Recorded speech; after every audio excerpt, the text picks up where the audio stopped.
adentramos en la palabra, yo puedo predicar dando una victoria. ¿Sabe que lo que tiene es lo que usted necesita para ser bien? En el nombre del Padre, del Hijo y del Espíritu Santo. Su victoria soy. Señor, vine a encontrarme contigo y no me voy hasta que tu palabra sea sembrada en mi corazón, que es una buena tierra y dé su fruto. En el nombre del Padre, del Hijo y del Espíritu Santo. Amén. Nueva serie, guerra espiritual. Cuando usted escucha guerra espiritual, usted se imagina de pronto a un tipo que tiene los ojos que se le voltean así rojos y sale babasa por la boca y... Cuando usted escucha guerra espiritual, usted se imagina que usted va a tener que enfrentarse contra huestes espirituales de maldad. Aleluya, eso lo dice la Biblia. Recuerdo, hace muchos años, me ha invitado un predicador, un evangelista, un profeta del Señor, a que le acompañase a África, a Kenia. Y ese lugar estaba repleto de gente. Y este hombre poderoso de Dios estaba predicando. Y yo tenía el ministerio del agua y de la toalla pastoral. La toalla y el agua, ese era el ministerio mío. Y de pronto a este hombre de Dios se le para al frente un moreno como de 2,10 por 2 de ancho. Una cosa impresionante. Y me hace señas y yo me vengo corriendo con el agua y la toallita. Y cuando llego me dice: you have to pray. Usted tiene que predicar, tiene que orar. Y yo, ¿cómo? No, yo soy del ministerio del agua y la toallita. Yo sirvo con el agua y la toallita. Y este hombre de Dios cogió su agua, su toallita y se fue. Me dio el micrófono y se fue. Y ahora, ¿quién podrá defendernos? Porque tomamos quizás erróneamente la idea de que la guerra espiritual es en nuestra fuerza. No estoy preparado, yo no tengo la dimensión que tiene este hombre de Dios para tener que enfrentar una situación como esta. Y recuerdo que me quedé con el micrófono en la mano y sería un mentiroso, utilizaría este púlpito del Señor para mentirte si te dijera, cogí el micrófono y dije aleluya, gloria a Dios, aleluya, gloria a Dios. Estaba muy asustado. Pero hay profetas en esta casa, yo sé que usted lo cogió en el aire. Imagínese usted el pastor con el micrófono, un hombre de 2,2 por 2 de ancho, además con los ojos así grandotototes, y yo me quedo así, la iglesia repleta, el profeta por allá atrás se salió, y este muchachito, porque fue hace unos años atrás donde no tenía ni idea de lo que hoy he podido aprender, no tenía el conocimiento que tengo hoy, no tenía la práctica que hoy puedo tener, o peor aún, no tenía la condición de santidad que tengo hoy. Aleluya. Porque pensamos que la guerra espiritual tienes que ser un tipo preparado espiritualmente, tienes que ser un tipo santo. ¿Cuántos santos hay en este lugar? Digan amén. ¿Sigue creyendo? No, te lo aclaro y le voy a dedicar muchos servicios para predicarte sobre esto. En ti, en nosotros, nadie es santo. Es decir, en nuestra carne no hay ni uno solo santo, no hay santo ni a uno. Ahora, en Cristo, eso es otra cosa. ¿Cuántos en este lugar son santos en Cristo? Amén, amén y amén. Porque nuestra santidad está en Él. Esto quiere decir que nuestras luchas no son en nuestras fuerzas, porque en nuestras fuerzas estamos perdidos. Déjeme decirle algo, enfrentar esta situación en mis fuerzas era imposible, porque yo declaro que soy una persona muy débil.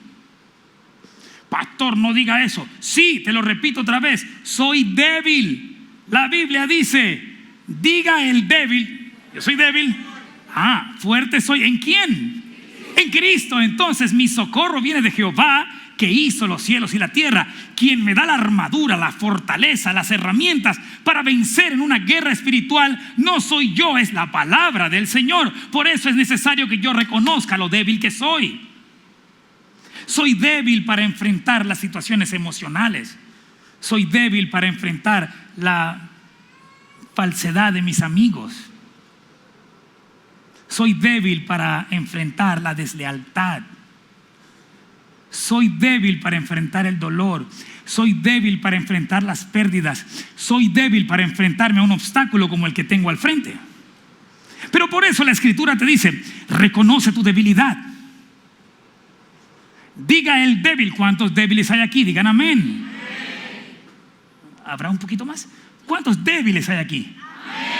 Ok, ¿y cuántos son invencibles en Cristo? Todos. Es decir, no existe ninguna muralla ni Mireya. No existe ningún reto que tú no puedas vencer en Cristo Jesús. Pero cuando tú te crees el fuerte, cuando tú te crees Juanchito Trucupey, te meten una trompa, papá, que ay, negro. Entonces, este hombre, imagínate, a ver, necesito un hombre grandototote. ¿Quién habrá grande aquí que me ayude para que entienda? Grande, a ver, un hombre grande. Otto no es tan grande. Tú eres grande, ven para acá, papá, ven, corre. Eso, tú eres grande, ven, tranquilo, mira, chacho. Negro, un ejemplo, ¿viste? Por si la moca. Yo te voy a utilizar así como un ejemplo nada más, pero con cariño. Ok, ponte aquí, hijo lindo. Necesito un hombre bajito.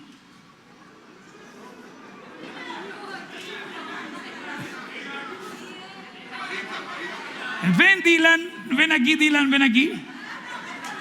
Ven aquí, Dylan, ven aquí.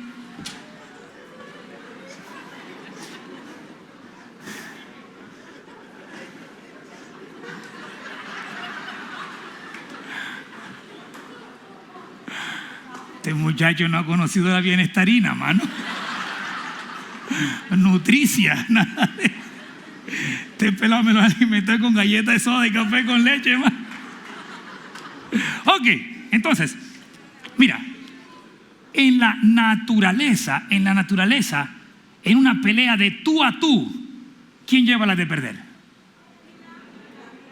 Muchacho, pero es que, disculpe, señor, no.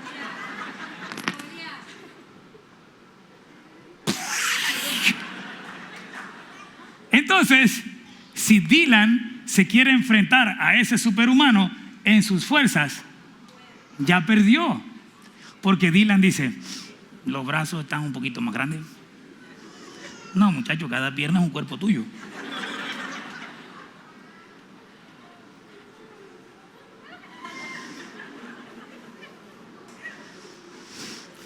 Hijos, la guerra espiritual no se determina por lo que tienes físicamente.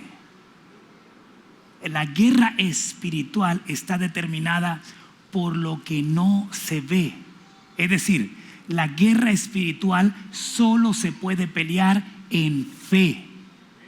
La fe es la certeza de lo que se espera y la convicción de lo que no se ve.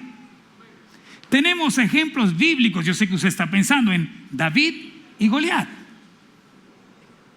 En la guerra que estaba en este momento manifestándose, Goliat lo mira como poca cosa. Goliat lo mira, ay, Dios mío. Pero David no está viendo a Goliat con los ojos físicos. David está físicamente en un lugar de batalla, pero su espíritu está con el Padre. Por eso es que mientras el gigante se burla de David, David le dice: ¿y qué se cree este filisteo incircunciso para meterse con los escuadrones del ejército de Dios? ¿Ves? Tú te ríes como se reían todos en la batalla, hasta el mismo Saúl. Saúl le dijo: ven, ponte mi armadura. Y el bajista se puso la armadura, no, tocaba arpa. Se puso la armadura ahí por qué se cayó? Porque no es con espada ni con ejército, es con su Santo Espíritu. La guerra espiritual se hace espiritualmente y se manifiesta terrenalmente. Tú vienes a mí con espada, lanza y jabalina, pero yo vengo a ti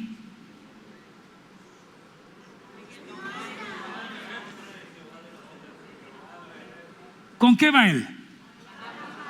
¿Con qué ojos lo está viendo? La guerra espiritual se da con ojos espirituales. Y el arma es la palabra del Señor. Así que el enano, frente a Goliat, el enano le lanza una palabra. Y la palabra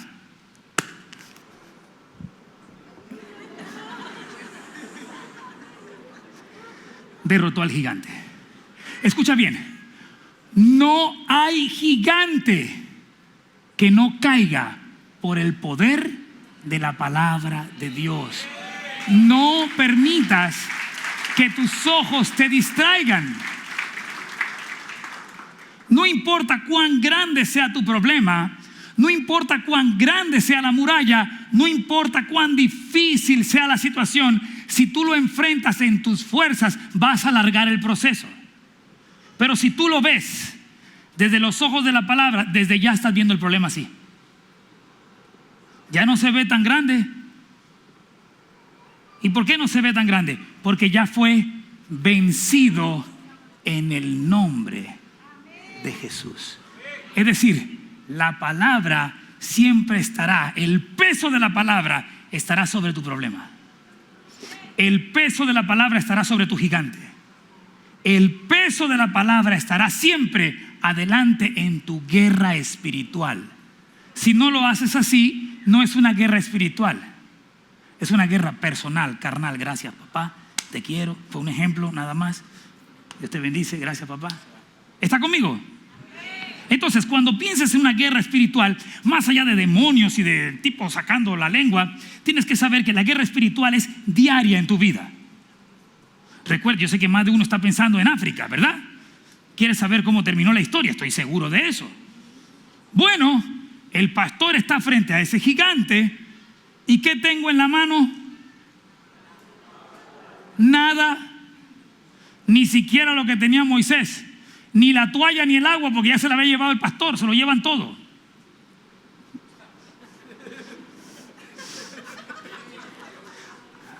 Ni el agua te dejan. ¿Qué tengo en la mano? Entonces, ¿qué tengo? Una palabra. Nada más. Estoy desprovisto de algo físico, pero estoy lleno de algo espiritual, aunque tengo miedo. Pregúntame, pastor, ¿tenía miedo? Ñoñi. De tal manera que el miedo no es malo si lo dejamos actuar en la proporción adecuada. El miedo es un límite que nos protege. Por ejemplo, ¿cuántos de ustedes se montarían al piso 120 del Empire State a limpiar los vidrios sin un arnés? ¿Cuántos? Ninguno, ¿verdad? ¿Y por qué? Ay, son inteligentes, ¿verdad? Pero si le coloco el arnés adecuado y la protección adecuada, ¿usted limpiaría los vidrios? Si no lo hace es porque el miedo está gobernando su vida y ahí el miedo se convierte en algo patológico. Pero si usted descubre en el miedo un límite que protege su vida, usted va a aprender a convivir con él. Por ejemplo, usted pasaría caminando una autopista en Italia con los ojos cerrados. ¿No? ¿Y por qué no? Bueno, porque no hay límite de velocidad, así que el que más despacio va a 200 kilómetros. ¿Y por qué no pasa con los ojos cerrados? Porque le da miedo. ¿Y qué le da miedo? De que hay cosas en nuestra vida que nos producen miedo porque nos están alertando. Pero si usted ese miedo lo tiene en la proporción adecuada, no tengo tiempo para explicárselo, el miedo se convierte en un aliado para su vida, en una regulación para su vida, en una limitante buena para su vida. Pero si usted vive sumergido en el miedo te paraliza. Y lo que Satanás quiere es que tú vivas en el miedo. Y lo que Jehová quiere es que vivas en el temor a Jehová. Pastor, ¿y es lo mismo? No es lo mismo. El miedo te paraliza, el temor a Jehová te impulsa. Satanás quiere que tú te detengas. El Señor quiere que avances. La guerra espiritual tiene que ser basada en la confianza que Jehová está contigo como poderoso gigante. La guerra espiritual tiene que estar cimentada en que Él es más grande que el mundo. La guerra espiritual tiene que partir de la base que usted en fe sepas que todo lo puedes en el Cristo que te fortalece. El temor a Jehová es el principio de la sabiduría. Pero como Satanás es un imitador, él quiere cambiar el temor a Jehová por el miedo hacia él. Entonces, el pastor tiene miedo. De verdad, no. Imagínate tú, 2 metros con 2 por 2 de ancho, y te mira así.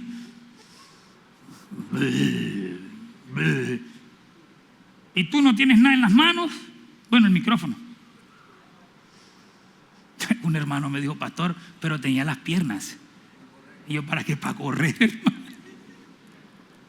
No, lo que tengo claro es que el único recurso espiritual que tengo es la palabra. Entonces, por miedo, como lo quieras, me acerco al hombre y le digo, in the name of Jesus. En el nombre de Jesús. En el nombre de Jesús. En el nombre de Jesús. En el nombre de Jesús. En el nombre de Jesús. Y solo decía en el nombre de Jesús. Y en el nombre de Jesús, este hombre grandotote cayó al piso. Y en el nombre de Jesús fue librado de demonios. Y en el nombre de Jesús hubo liberación para su vida. Escuche algo. Nosotros debiéramos hacer del nombre de Jesús el todo en nuestra vida. ¿Cómo están tus hijos? Bien, en el nombre de Jesús. ¿Cómo están tus finanzas? En el nombre de Jesús. Bien. ¿Para dónde vas? Voy de vacaciones. En el nombre de Jesús.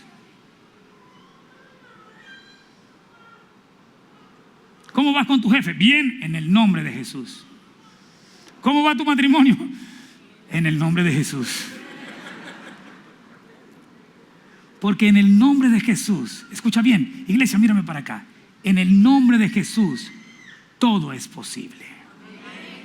No hay muralla, no hay oposición, no hay nada, escúchame bien, no hay nada que pueda pararse frente a ti que no sea doblegado por el poder de la palabra del Señor.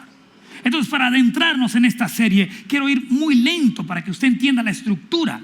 La base de la prédica, la base de la guerra espiritual no está en el conflicto que se pueda manifestar. La base de la guerra espiritual está en cómo usted vive, cómo es su relación con el Señor. Porque usted y yo podemos vivir viendo demonios por todos lados, pero no viendo a Cristo en ninguna parte. O podemos vivir viendo a Cristo en todo y que Cristo nos refleje en donde el enemigo nos está atacando. La clave del éxito espiritual está en encontrar un balance bíblico, un balance en la palabra. Corremos el riesgo, los religiosos, de pensar de que todo es el diablo. Todo es el diablo. Te reprendo, te reprendo, te reprendo. Todo es el diablo.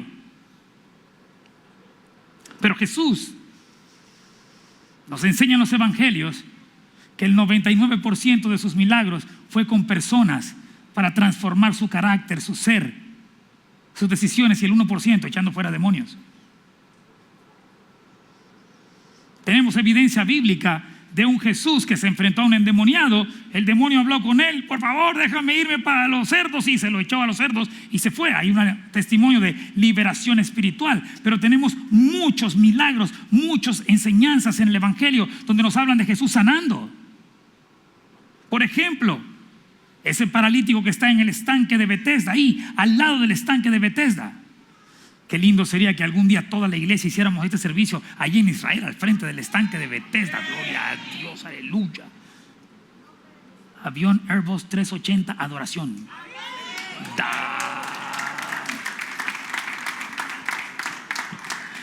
Tú te imaginas a la hermana Filadelfia sirviendo el agüita allá al ladito del tanque de Betesda. Y el youtuber tomando fotos. ¿Tú te imaginas a Milton en eso? Sería una cosa de loco. Qué maravilla que podamos estar en un lugar físico y entender lo que estamos predicando. Este paralítico estaba por 35 años sentado al lado de los predicadores, al lado de los que predicaban en la sinagoga, porque una vez al año un ángel bajaba, tocaba el estanque, y el que llegara de primero, ese era sano. Ahora, ¿cómo iba a llegar un hombre que es paralítico? ¿Recuerdan el chiste del señor que no tenía manos ni pies y estaba en la primera línea de un evento en el circo? Y los leones rompieron la reja y se vinieron, y el hombre gritaba: no corran, que es peor, no corran, que es peor. Buenísimo.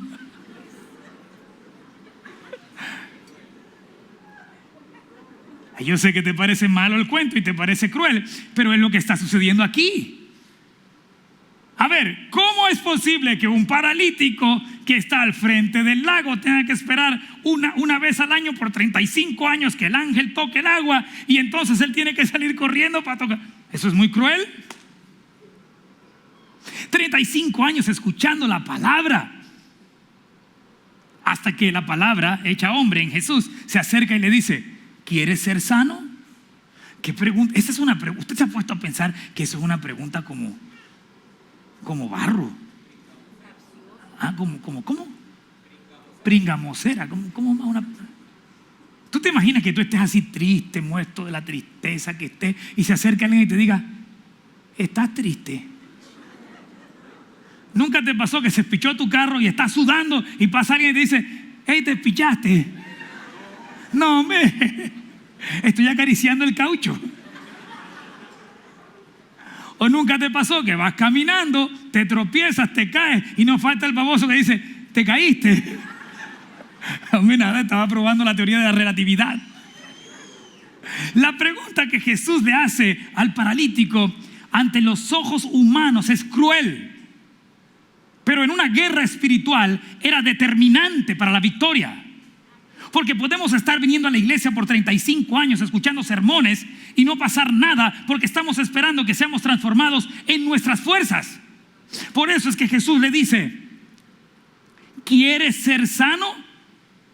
Y él le dijo: sí, levántate y anda. Y fue sanado.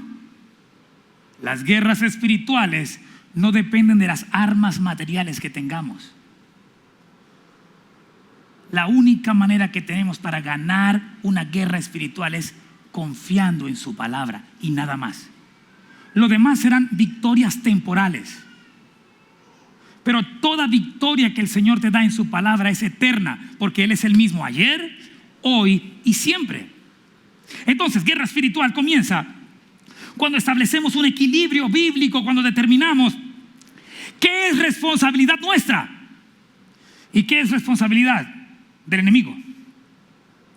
El diezmo y la ofrenda no es sujeto a la manipulación de la gente. A ver, hermano, a ver, traiga el reloj. 10 sobres aquí, ese circo. Yo le tengo una rabia a ese circo.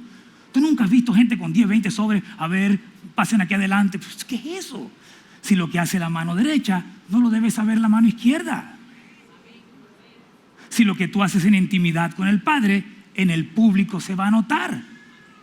Entonces, la relación tuya con el diezmo y la ofrenda es una relación espiritual. El Señor te lo tiene que revelar. En algunos no se demora tanto la revelación porque usted no hace mucha resistencia, pero en otros nos costó mucho tiempo.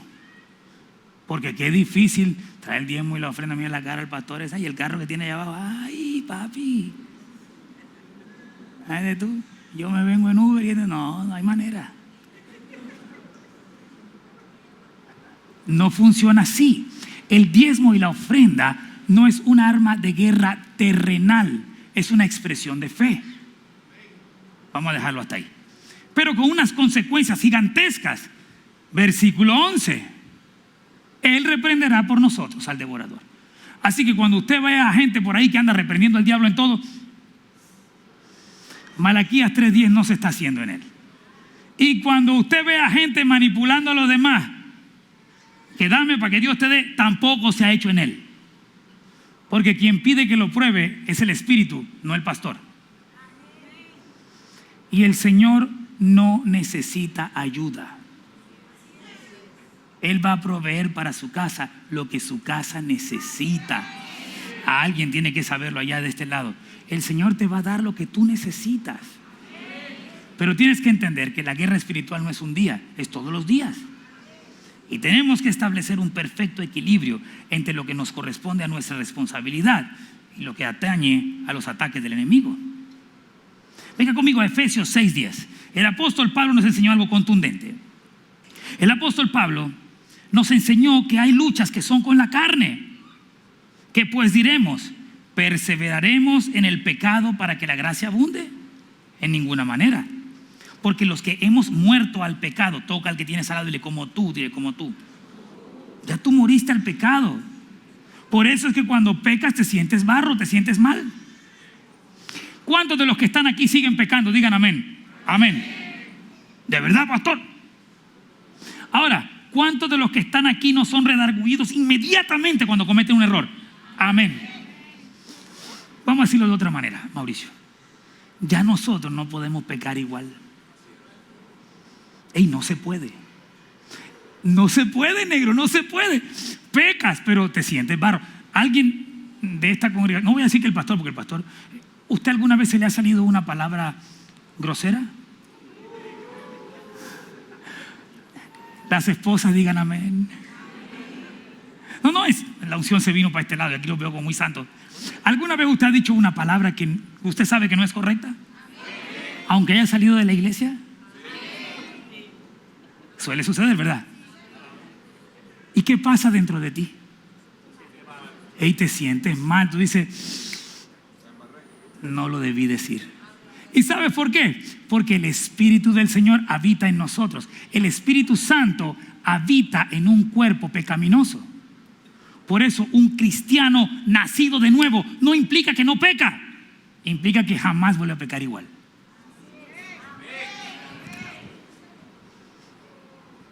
Los veo muy callados. Fui a una iglesia donde el pastor me dijo que era un pecador. Sí. Pastor, pero es que la Biblia dice que si alguno está en Cristo, nueva criatura es, las cosas viejas pasaron. Sí pasaron, pero la carne sigue. Y la carne tiene memoria.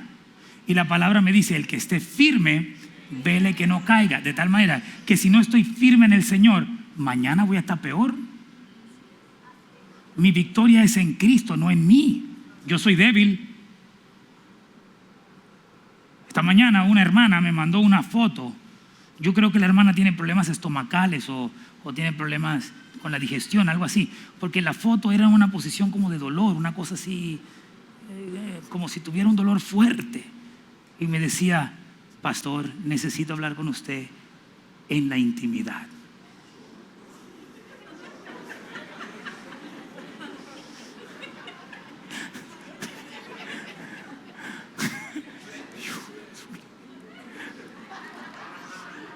Pastor, ¿la vio? Más de lo que debí ver. ¿En serio? ¿En serio? Es decir, fui probado, pero no permití ser tentado. Es decir, nuestro cuerpo va a ser probado todos los días. Te van a ofrecer marihuana, perico, trago, mujeres. Vas a ser probado. Pastor, ¿cómo dices? Ay, ¿cómo te lo digo? ¿Cómo te lo digo? Bueno, te van a ofrecer cannabis. Sí, porque se suena. Preguntar a mi hijo, a los 12 años le estaban ofreciendo droga ya. ¿Y tengo que hablar de eso? ¿O en dónde lo voy a hablar? ¿En dónde? En la iglesia no voy a hablar de eso. Ojo con tus hijos. Vamos a ser probados. Nuestro cuerpo va a ser probado, pero de nuestro espíritu que fortalece nuestro cuerpo, de nuestra relación espiritual con el Señor, depende que seamos probados o tentados. ¿Me lo puede explicar, pastor, más fácil? Ya, en nuestro lenguaje. ¿Quiere que le muestre la foto? No, pero los que tienen celular saben cómo es la cosa. Les voy a enseñar cómo pasar de prueba a tentación.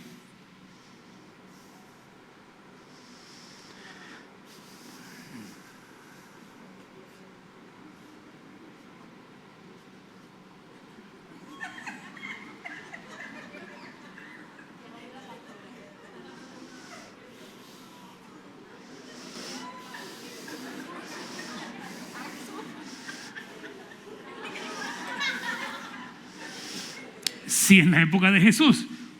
Estoy mirando a mi hijo Salomón porque Jacob se las moscas. Usted está... Mira, es Danielito. Dicen que se parece al papá, no al pastor, no entendí eso. Dijeron acá, ¿no? Por eso es que tú puedes saber cuando el enemigo quiere tocar tu vida, si tú le permites adentrarse a tu vida, a tu casa, o lo rechazas. Será inevitable que seas probado, inevitable en todas tus debilidades. Te van a ofrecer lo que a ti te gusta, porque el cuerpo pide salsa, y si no, mira lo que pasa los viernes, el cuerpo lo sabe. Hay vigilia. Entonces, ¿qué hizo el pastor esta mañana antes de predicar? Jehová reprenda al diablo. ¡Pah! Porque si yo me voy a poner a ver el color de las uñas, no, el que se ríe solo también de su picardía se acuerda, porque es que no solo lo que pasa es que el pastor se atreve a decirlo aquí. Pero ¿a cuántos de ustedes ha llegado una foto que no ha debido llegarle?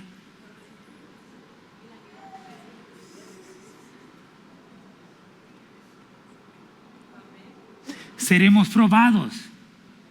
La guerra espiritual es todo el tiempo y no solo será con un tipo de cachos y cola. Mira esto. Venga conmigo a Judas 1:9. ¿Cuántos están aburridos? Digan amén. Me caes mal. Dice la escritura que el arcángel Miguel, dice la escritura, lee conmigo, mira. Pero cuando el arcángel Miguel contendía con el diablo, usted sabe que hay jerarquías en el cielo. Están los ángeles, los arcángeles, los querubines. Aquí hay un general del ejército espiritual. Aquí hay un general que está batallando con el diablo. Está disputando, está en una pelea. Ese general del cielo, ese general espiritual, no se atrevió a tocar su batalla en su nombre. Muchos de nosotros, por el nombre que tenemos, o la iglesia que tenemos, o el rango que tenemos, creemos que los que podemos pelear somos nosotros. Y nosotros somos débiles.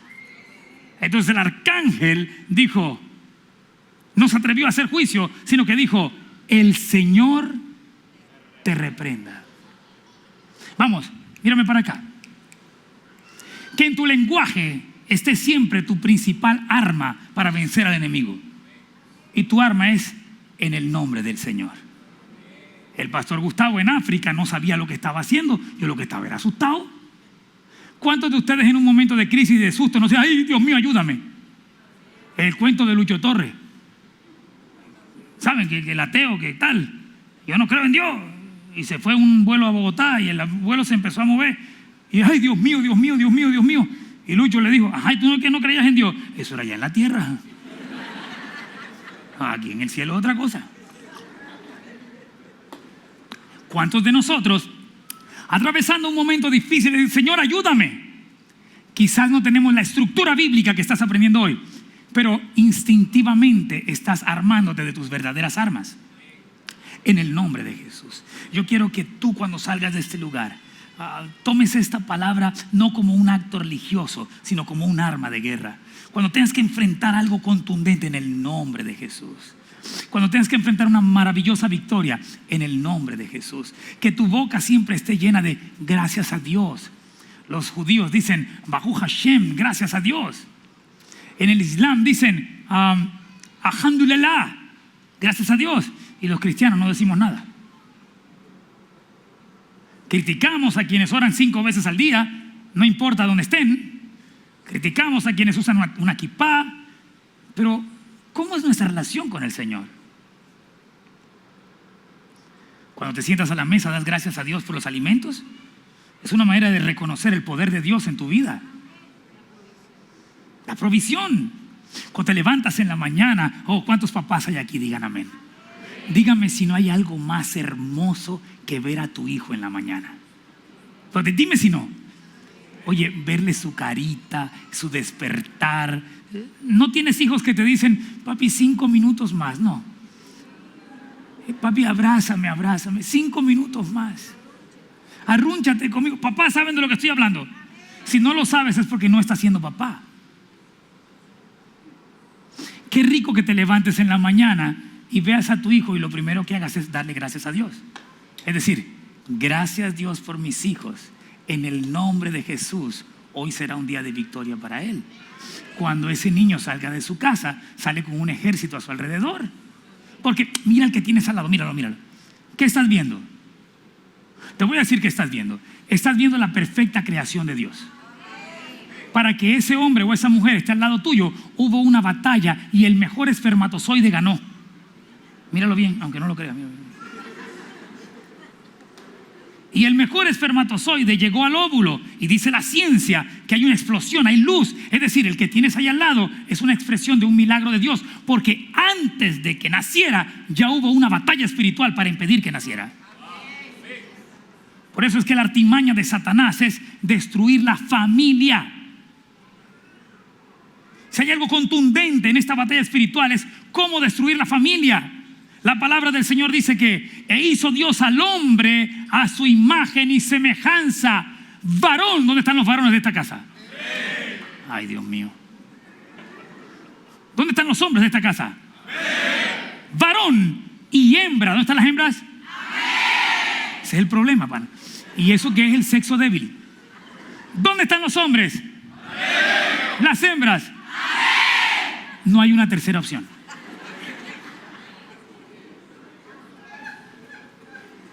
No hay una tercera. Estaba esperando la tercera opción, ¿viste? No hay una tercera opción. ¿Por qué? Porque lo que Satanás quiere destruir en la guerra espiritual son las familias. Y para destruir la familia va a tocar tu identidad. Tú, varón, tú, hembra, fuiste creada conforme al propósito de Dios. Pero estamos viendo guerras espirituales esperando al cachón y al man con fuego, pero no vemos lo que tenemos al frente. Girasoles que no hablan de pacto, sino de otra cosa. Pastor, no hable de eso. ¿Y por qué no? Estoy con mi hijo en Jerusalén, con Jacobito, y Jacobito indignado me decía: papá, mira, otra bandera. No te puedes tomar un café el mes pasado porque tú eras lleno de bandera. ¿Que lo entiende? Lo entiende. Yo por eso tomo café en empresas colombianas. Me gusta Juan Valdés, en donde por lo menos estamos claros que estamos tomando un café negro.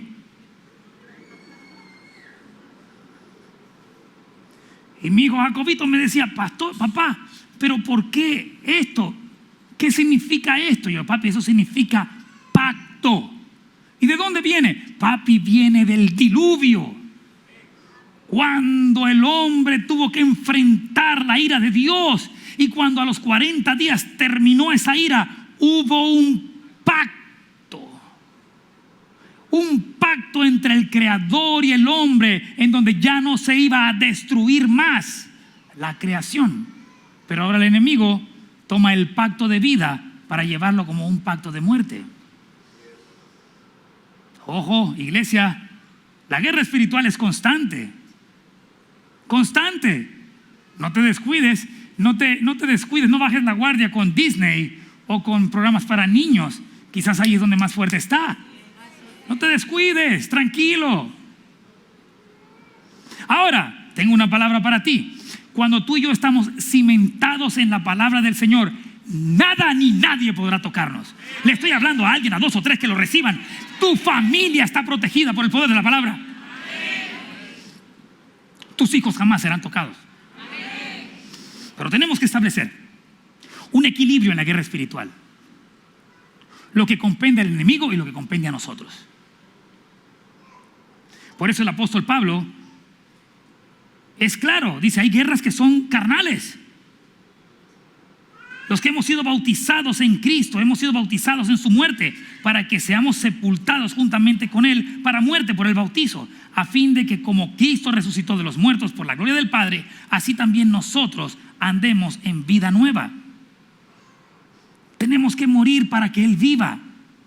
aprendimos que el arcángel Miguel, siendo una autoridad espiritual, lo que hay en su boca es la palabra del Señor. Corremos un riesgo gigantesco cuando empezamos a hablar con el diablo y no con el Señor.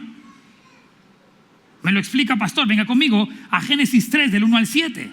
Pero la serpiente era astuta más que todos los animales del campo que Jehová Dios había hecho, la cual dijo, ¿recuerdan la serie El Anticristo? ¿Qué es lo que hace el Anticristo?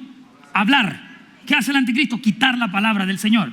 Entonces, ¿qué hizo aquí la serpiente? Olvídate de la serpiente como ese animal que duerme contigo. No, olvídate de eso. Tú lo entendiste. Yo no lo entendí. Algunos tienen animalitos. Es que un hermano me dijo, pastor, es que la mía no se acuesta, se enrosca. Bueno, después se lo explico. No. Hay unos hermanos que están teniendo libertad ahora mismo.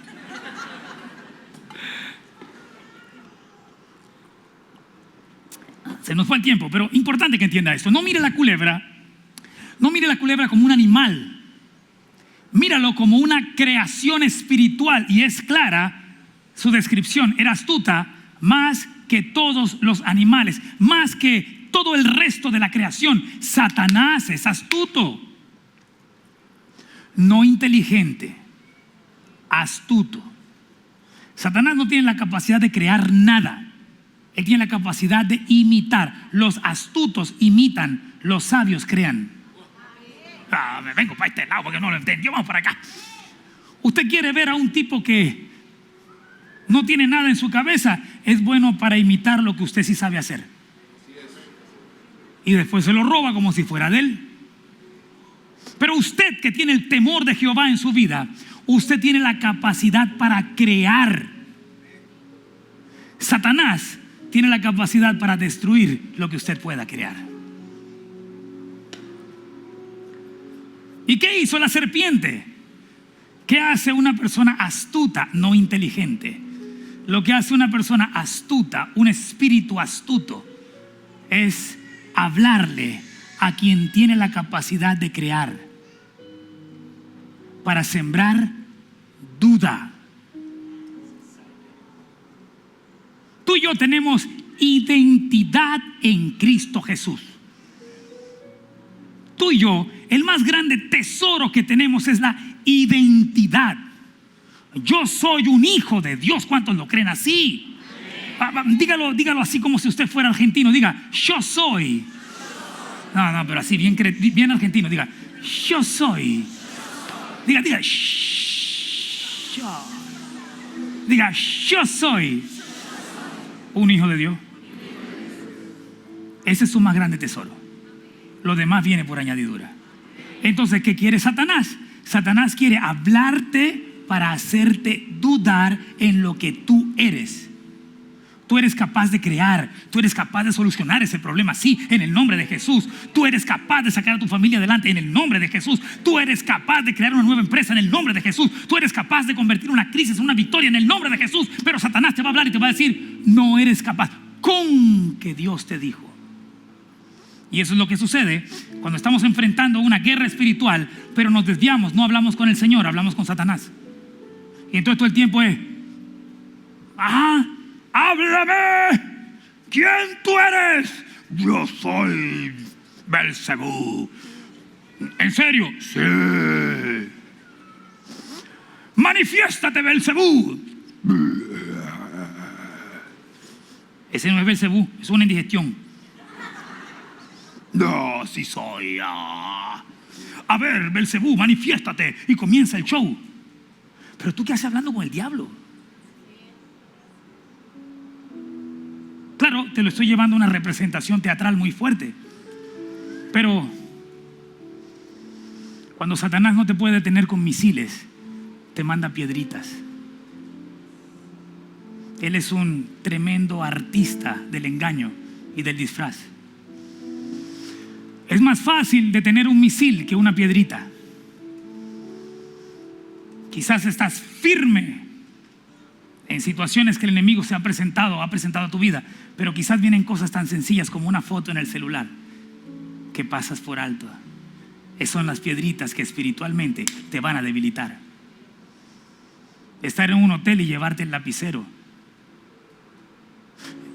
Mauricio, tú sabes que ahora en Jerusalén a mi hijo le gustó un lapicero del hotel donde estábamos y me dijo: papi, ¿me puedo quedar con él? Y le dije: vamos a la recepción y le vas a decir a la recepción. Yo sé que me podía quedar con él, pero tengo que enseñarle. Y llegó el niño a recepción y dijo: ¿me puedo llevar de recuerdo este lapicero? ¿Sabes qué hizo la manager? Le regaló gorra, lapicero, maletín, una toalla, piedritas, palabras groseras. Tómate uno nada más. Yo veo uno solo, ¿y ahí qué? Ay, pero uno no hace daño. Pero ¿por qué me das uno si yo quiero la botella? Venga, ¿para qué uno va a beber si no se va a emborrachar? Ya está, los que vinieron por primera vez dijeron: esta es la iglesia que yo estaba buscando.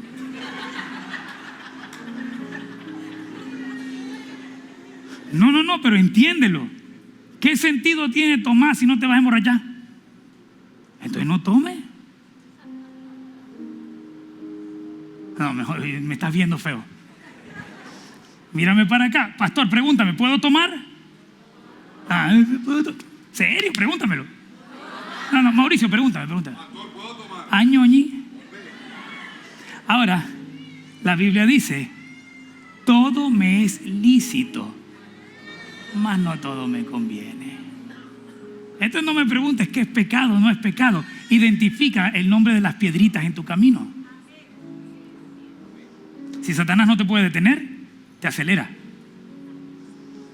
¿Sabes cuánta gente se ha ido de la iglesia porque dice: yo ya estoy listo para ser pastor? Y lo ven a uno como que ya, no, ni te atrevas a cantar. Si tú crees que estás listo para tomar mi lugar, es porque no estás listo. Además, te tengo una noticia: en esta iglesia solo hay un pastor. Y si quieres ser pastor, abre tu propia iglesia. ¿Me entendiste? Ya, usted abrió su iglesia y le ayudamos. Aquí hay uno solo. El barco lo dirige un capitán, te guste o no te guste, pero uno solo. Suena feo, yo sé que te suena feo, pero exiges que te hablen con honestidad. Y cuando te hablamos con honestidad te ofendes o te molestas. Dices: oye, ¿qué tipo? Pero es que es la verdad. La visión de una iglesia no la pueden llevar dos personas. Una. Puedes tener 12 discípulos, 40, pero una sola visión. Por eso es que aquí, Jóvenes Adoración no es un silo independiente, es la continuación de lo que hacemos aquí en la casa. Usted nunca va a ver al pastor Juan José predicando que los cachos del diablo son más importantes. No, todo va acorde. Pero pastor, ¿está diciendo que hay un solo pastor? Sí, y un pastor de jóvenes y un pastor de alabanza, que es el mismo. ¿Y por qué? Porque yo no soy la autoridad de los jóvenes de esta casa, es el pastor Juan José. ¿Me lo está entendiendo? Para que yo hable con los jóvenes de esta casa, digo: pastor, ¿qué está pasando con esto? Porque hay un lineamiento. Eso sí, él no puede pasar por encima mío. Ay, papá, le corto la cabeza. En el nombre de Jesús. En tu casa solo puede haber una voz, la tuya. Papá, mamá. Papá y mamá son una voz, son uno. Si en tu casa quien manda es tu hijo, esto se chaveteó. Por eso, ya se me acabó el tiempo, pero papá, mamá, no herede en vida.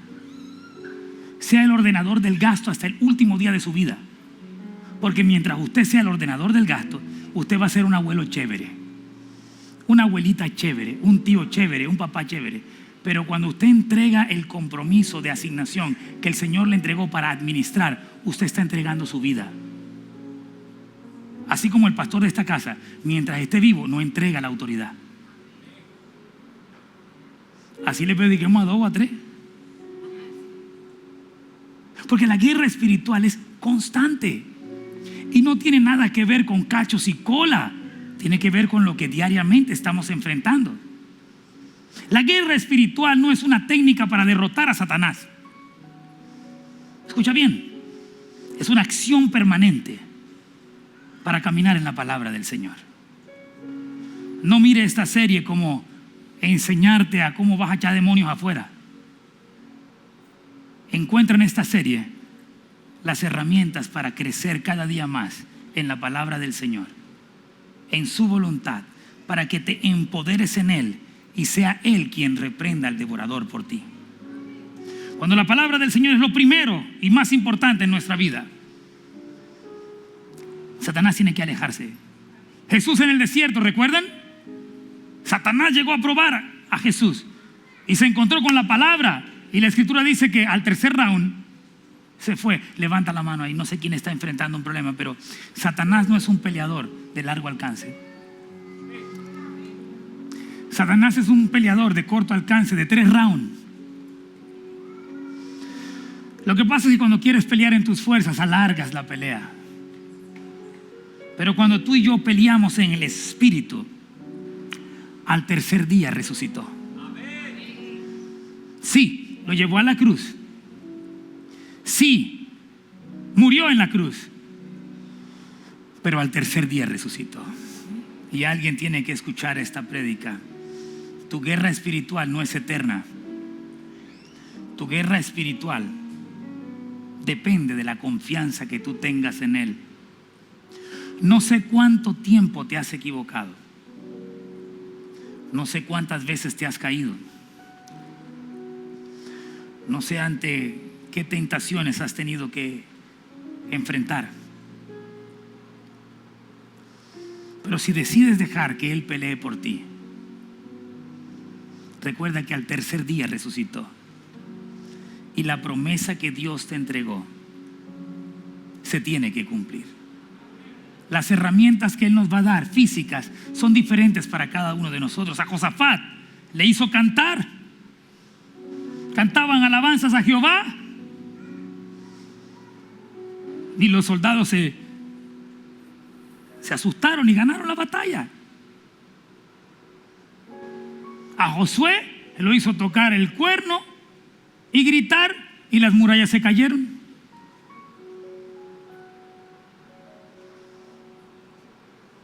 A David le dio unas piedritas que nadie lo pudo pensar. Yo no sé cuáles serán las herramientas que el Señor te va a entregar, pero nuestra lucha no es contra carne ni sangre, sino contra huestes espirituales de maldad. Y Él nos va a entregar una armadura de acuerdo a lo que nosotros necesitamos. Pero recuerda que Satanás es un maestro del disfraz. Lo que no puede detener lo acelera. Lo que no puede detener con misiles lo tratará de hacer con piedritas. Lo que no te logra asustar lo va a convertir en adulación. Hace unos 10 años hicimos un concierto, 8 años, y tuvimos todo en contra para hacer el concierto. Alguien de una emisora se atrevió a decir, el que va a ese concierto le va a dar un cáncer. No te voy a decir cuál era la radio porque no tengo ni un minuto para hablar de eso.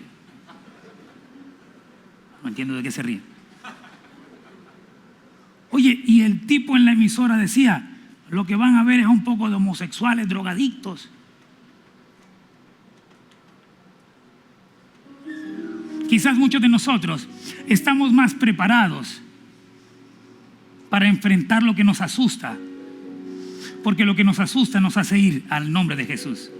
¿Sabes? Se llenó el estadio, habían 10,000 personas afuera llegando hasta la Troja. ¿Sabe dónde es la Troja? No, usted no sabe la Troja.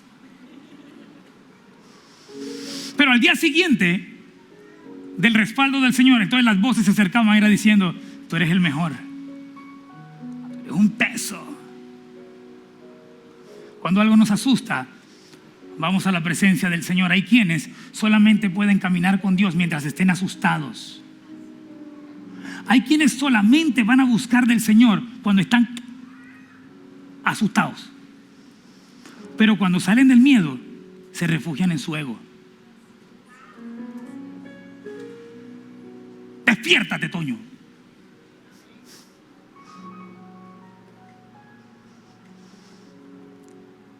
Que nuestro soporte sea Jehová en las buenas y en las malas, en las victorias y y en las derrotas, en la salud, en la enfermedad.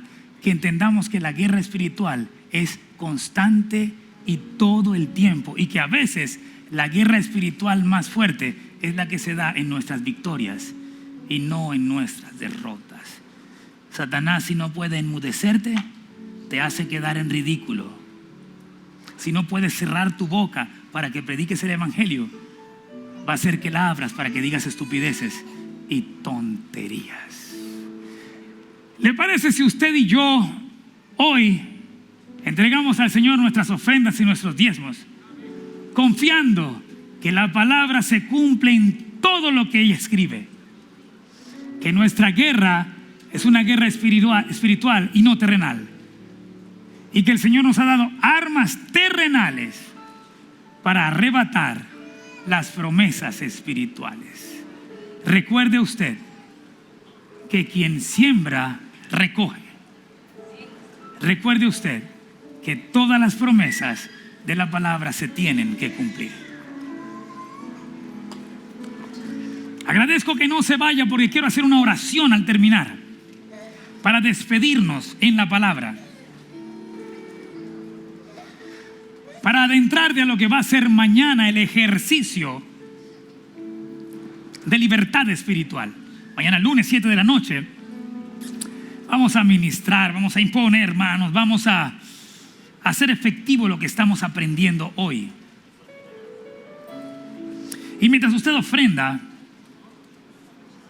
el apóstol Pablo en 2 de Corintios 4:17 nos enseña que esta leve tribulación momentánea produce en nosotros cada vez más excelente y eterno peso de gloria, no mirando las cosas que se ven, sino las que no se ven. Pues las cosas que no se ven son temporales, pero las cosas que se ven son eternas. Ese mismo apóstol Pablo, en la segunda carta a los Corintios, en el capítulo 4, verso 7, dice: pero no tenemos este tesoro en vasos de barro, para que la excelencia del poder de Dios sea de Dios y no de nosotros, que estamos atribulados en todo, mas no angustiados, en apuros, mas no desesperados, perseguidos, mas no desamparados, derribados, pero no destruidos, llevando el cuerpo siempre por todas partes la muerte de Jesús, para que también la vida de Jesús se manifieste en nuestros cuerpos. ¿Le parece si se pone de pie, por favor?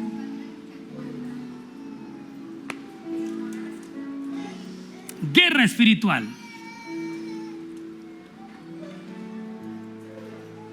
Toca al que tienes al lado y dile: estamos en guerra. Toca al que tienes al lado y dile: siempre hemos estado en guerra. Dile: mañana seguirá la guerra. Ahora, respetuosamente enséñale, dile: ¿y cuándo terminará la guerra? Cuando estemos en la presencia del Señor. Allí llanto no habrá, ni tristeza ni dolor, porque entonces Jesús, el Rey del cielo, para siempre será nuestro consolador. ¿Recuerdan? ¿Recuerdan cómo lo cantamos? Cuán gloriosa. Dame un tonito más arribita. Cuán gloriosa será la mañana cuando venga Jesús el Salvador. Las naciones unidas como hermanas, venida daremos al Señor. No habrá necesidad de la luz del resplandor, ni el sol dará su luz, ni tampoco su calor. Allí llanto no habrá, ni tristeza ni dolor, porque entonces Jesús, el Rey del cielo, para siempre será. Levante su mano al cielo. Señor, nos vamos de este lugar ungidos, sanos, bendecidos y empoderados por el poder de tu palabra. Declaramos que todo lo que tocamos prospera en el nombre de Jesús. Y declaramos que ninguna acechanza del enemigo podrá tocar nuestras vidas, porque es más poderoso el que está en el mundo.